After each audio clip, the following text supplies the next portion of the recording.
I'm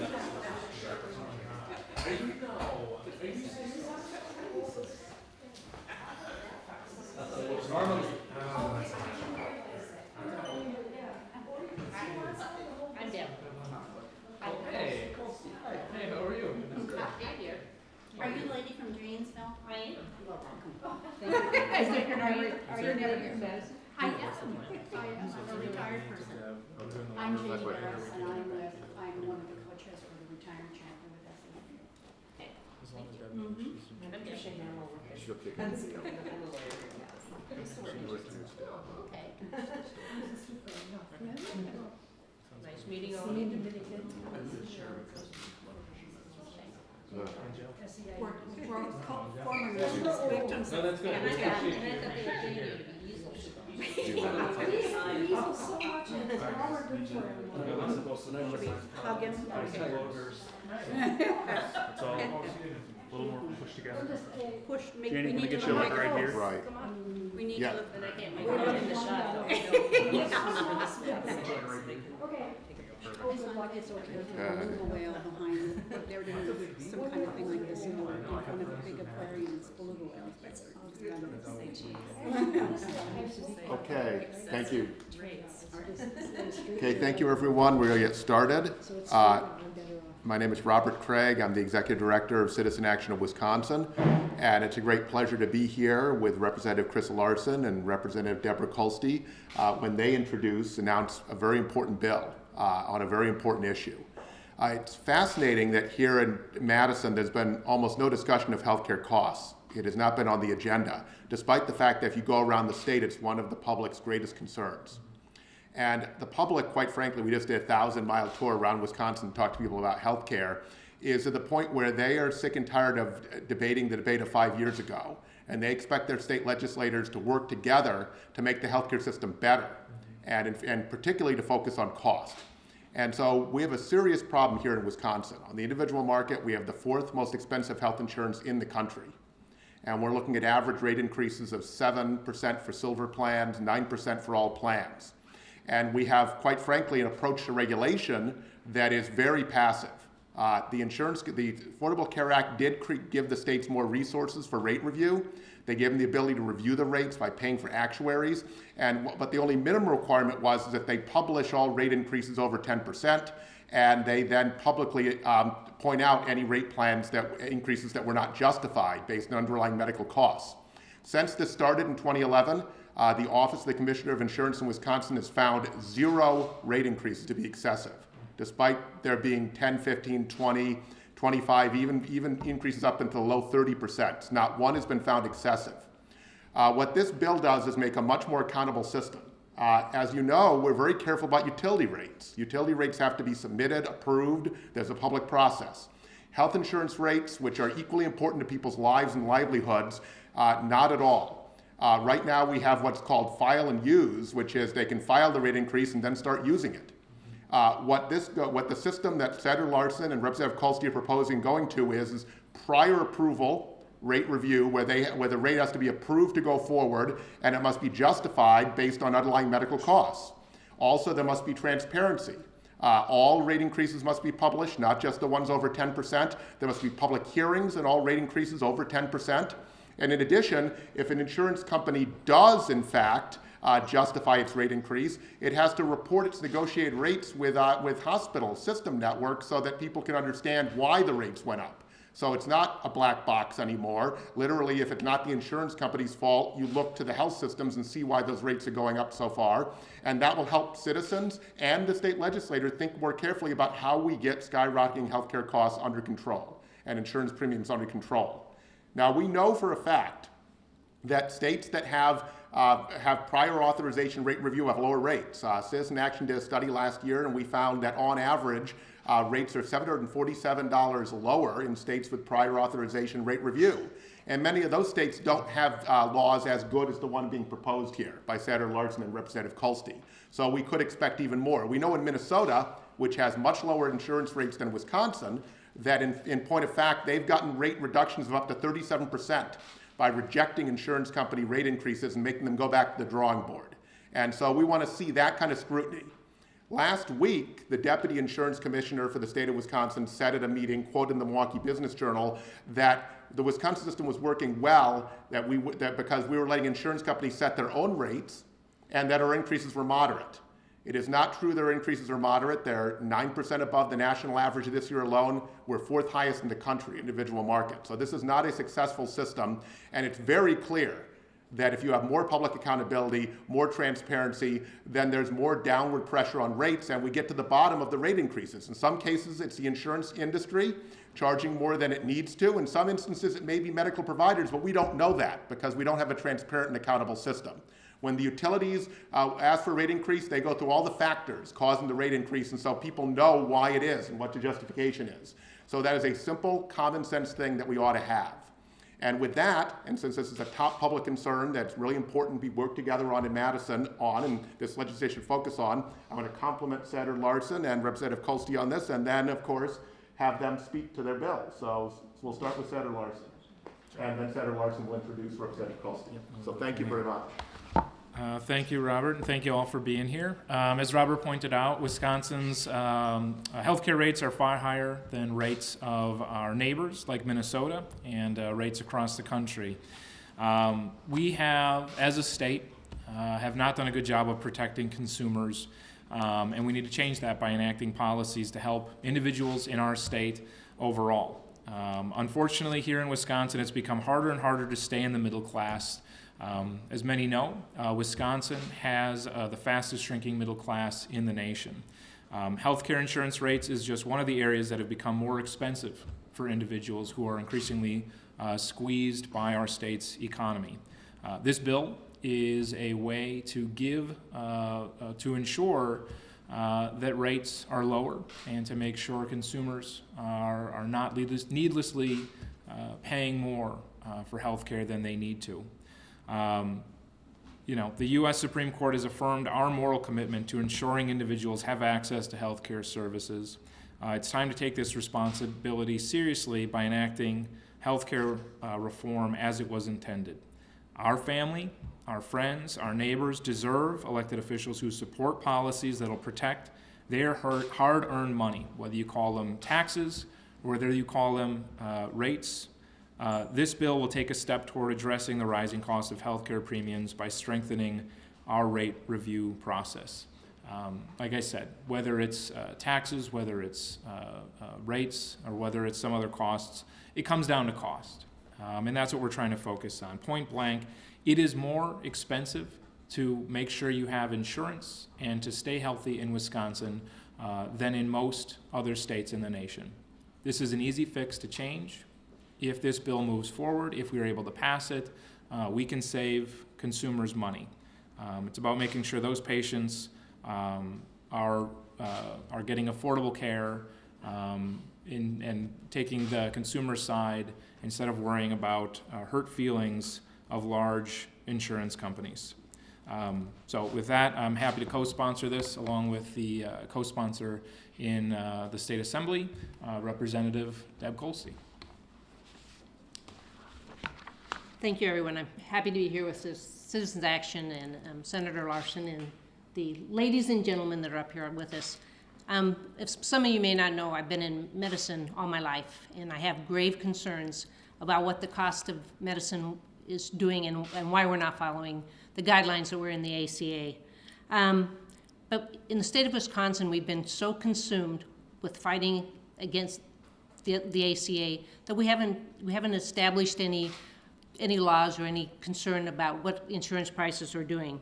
It is causing, the rising cost is causing effects on us citizens. So there are many reasons that healthcare costs have risen far faster than other inflation factors, but this bill presents one tool that can help readjust that excessive curve. This bill simply provides for a proactive rate review that would give the consumer greater opportunity to be involved in the process of setting rates for health insurance. It would simply require a 60-day notice of proposed rate increases and require a public hearing for those increases that were greater than 10%. It would require OCI to approve rates prior to a rate change, which would include individual, small group, and large group market changes. and require that insurers who ask the rates be increased because of increased medical necessity to justify that action by making available to the public their negotiated rates. It would also grant OCI the power to deny rate increases and to publicly publish those rate increases. All this could be said in one simple word: transparency. In the current environment of healthcare insurers and providers, negotiations are done out without information getting to those who pay. That's the consumer. Often large organizations even negotiate within itself. They are on the insurer and the provider. It is just time to have a little sunlight for those who pay. Thank you very much. And thank you very much, Representative. And we have someone, as we know, people across the state experience the impact of high health insurance premiums. We have someone who has experienced that, who is able to come during a work day at the Capitol. So we have Patricia Hamill from Madison to talk about her experience with health insurance costs. So thank you very much for joining us. Thank you. Since graduating from the University of Wisconsin Law School, I've been self-employed or worked at a small business for the last 34 years. Like most self-employed people and employees of small businesses, I've had recurring problems keeping health insurance for myself and my family. We were covered under my husband's insurance for a while, but job changes and divorce, we lost coverage many times. At most of the law firms where I worked, no insurance was provided for the owners or employees, and the Affordable Care Act has made it possible for the first time for many self-employed people to obtain coverage. When I was looking for coverage 2 years ago, I was told that my 21-year-old daughter was uninsurable due to a pre-existing condition. And I know she wasn't alone, because most of my practice is representing debtors in bankruptcy and people going through divorce, and people tell me their stories about not being able to get insurance or not being able to afford insurance and ending up with thousands or tens of thousands of dollars in medical debt. I hear working people say, "I need to have a procedure done, but can't afford it." A man in Janesville years ago said he couldn't work because he had physical problems. He couldn't afford the surgery, and he couldn't get insurance until he had a job. He was waiting to turn 65 so he could get his arm fixed. I've had young clients forced into bankruptcy by medical debt because they didn't have insurance through their jobs. I frequently see families with ever-increasing deductibles and copays who can't pay their share of medical bills after the insurance has paid 80%. Before the Affordable Care Act, some people were on the state high-risk insurance program, which was good if you had astronomical prescription costs and could afford the $600 or $700 a month premiums. My daughter lost her Badger Care earlier this year for making just more than the poverty line. Waiting tables. She can only afford the premiums now because she's living with me and is 23 years old. I still talk to people all over the state who don't realize they could be on Badger Care, and others who tell me that since the ACA took effect in 2014, they are able to afford insurance and get care for problems they haven't been able to treat for years. The Affordable Care Act has allowed people to quit jobs, start businesses, and leave unhealthy relationships without worrying that they won't be able to get insurance, but the premiums on the marketplace in Wisconsin are hardly affordable. I currently pay $545 a month for a bronze plan with a $6,000 deductible. My current law firm does provide insurance for our legal assistants, but as they get older, the cost increases and we have to spend more on insurance and limit the cost of living increases for their wages. It's outrageous that the Wisconsin Insurance Commissioner refuses to hold insurance companies accountable for their rate increases. For someone without a regular paycheck, it's hard to make those premium payments every month, especially if you're healthy and have quarterly tax deposits to make. As we know from checking the state median income in our bankruptcy practices, incomes in Wisconsin have been stagnant or have fallen over the last 5 years, and many live from paycheck to paycheck. We can't afford to contribute to the generous salaries of insurance company executives and marketing programs when we are trying to pay our rent, our mortgage, and the college tuition.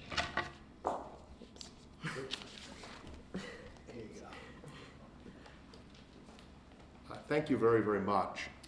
And before I open up to questions, let me just conclude that really, in a lot of ways, this is a state where healthcare issues were in the agenda in Madison all the time. And we've been in this kind of time warp where for the last 5 years we've just debated the Affordable Care Act over and over and over again.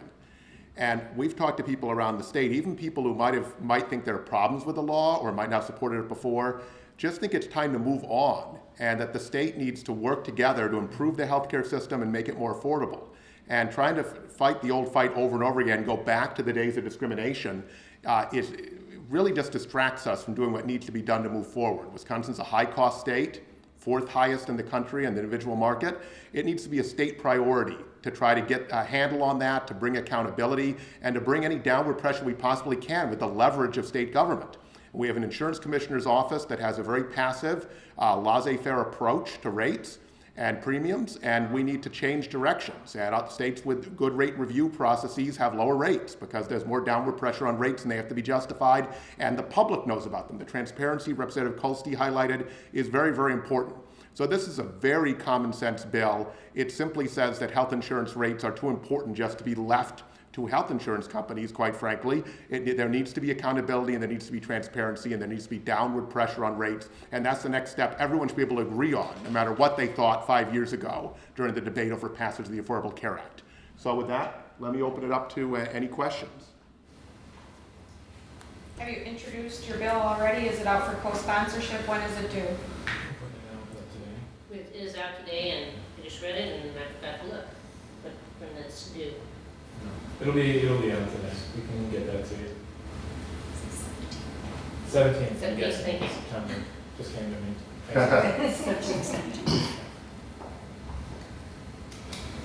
Okay, other questions? Is this going to be just for the exchanges, or is it for all insurance companies instead? This is for all insurance. And one of the things the Affordable Care Act did really is it expanded state power to all types of insurance. And so it left a lot of insurance regulation to the states. It's very much a federal-state partnership, but it expanded their authority. So yeah, and then this is one of the things the bill accomplishes. There's some vagueness about whether large group, individual market, and small group are all covered by the rate review processes, and they have different rules. This makes sure they're all covered by the same system. Yeah, so anytime that there's a rate that would be over 10%, anytime there's a rate that's over 10%, it would have to be up for rate review, regardless of which group it's gonna be applying to. So to be clear, this authority is already granted. The governor could snap his fingers right now and have the Office of Commission of Insurance start doing that. We've asked politely for them to do that, but we're going a little bit further, and that's what this bill does, to make sure, look, we're not asking anymore. We need to be saving consumers money, and we're not worried about hurt feelings from insurance, big insurance companies. Anybody else? I just clarify, you said the office, that OCI is already empowered to do If the this? governor wanted, yeah, rate review is something that the governor could do. They've set in place the policy of, what'd you call it? Well, file and use. File and use. And so they just basically allow them to file and just use whatever rates. And they have the ability to say that any of these rates are excessive, and to publish those rates. They've declined to do that. And they've said every single rate increase that has come through in the last 4 years, none of them have been excessive. But again, at the end of the day, we are among the highest in the country. And rates. one quick clarification. So since the statute's file and use, the way it works now, the insurance commissioner's office could object within 30 days. So they could essentially require all the rates to be reviewed. This actually puts in statute they have to be reviewed. So they could accomplish the purposes of this law in many ways without changing the statute. This changes it though and says literally that they will be reviewed. Section 2794 of the ACA gave the states the authority to have the rate review, and Section 2794 of the ACA gave the states the authority to have these reviews and actually gave them some funds to perform that, but they left it up to the states to how they wanted to develop this. And so I think what this bill does, it just addresses our concern of how we should follow the ACA and keep rates down and add some transparency and sunlight to the situation. Yeah, so the state has the money for actuarial analyses from the federal government already. They're just not using it to its maximum impact. They could if you had a transparent and highly accountable rate review process. So in many ways, the Affordable Care Act has enabled much stronger rate review. We're just choosing not to do so currently. And I'll just say one other thing, that is, You got that? Senator Larson and Representative Kolste did a very good job, and their staffs, of looking at all the models around the country and taking some of the best practices. So I think if this becomes law, this will be one of the best rate review laws in the whole country, because it looks at the best practices in a number of different states. Optimistic, are you, that Republicans will entertain the bill? Senator Larson. That's going to say. Because I have such good relationships, is that what you're asking? Look, I think that there's been a big emphasis in this building to say people love to tout tax decreases or a lack of tax increases. I think the biggest reason people haven't been using this is because it's a tax by another name.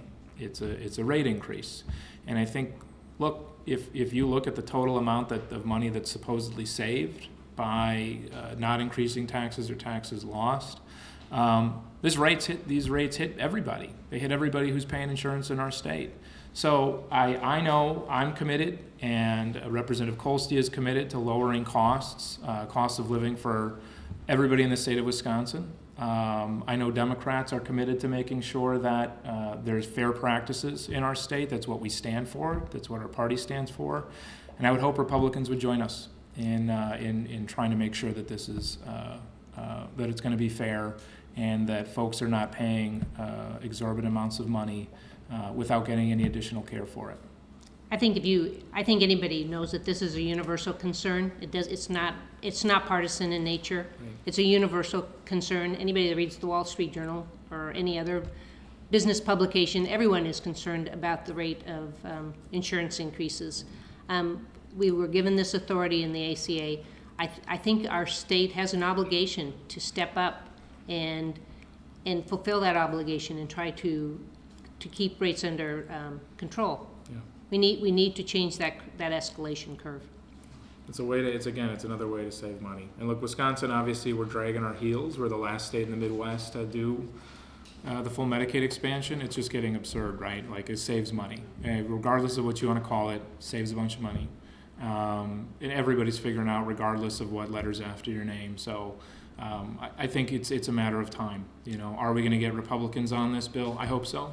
But I do believe in the next, if it's not this session, in the next few years, this will be the law in the state, and we will be doing all that we can. And I think it will be bipartisan to make sure that healthcare is affordable and that everybody has access to it.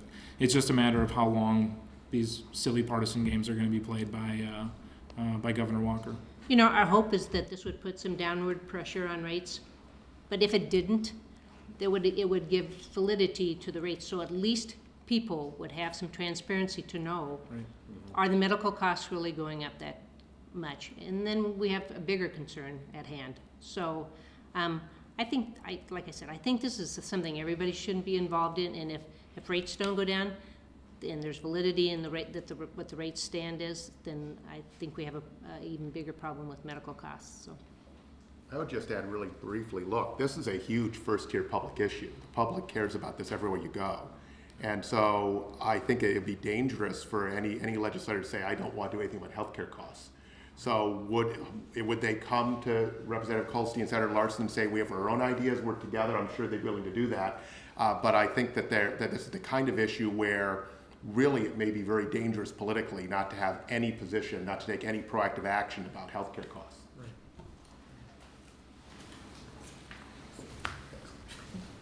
Any other questions? Thanks. Thank you. Appreciate it. Okay, well, Thank you, ladies and gentlemen. thank you very much for coming, everyone.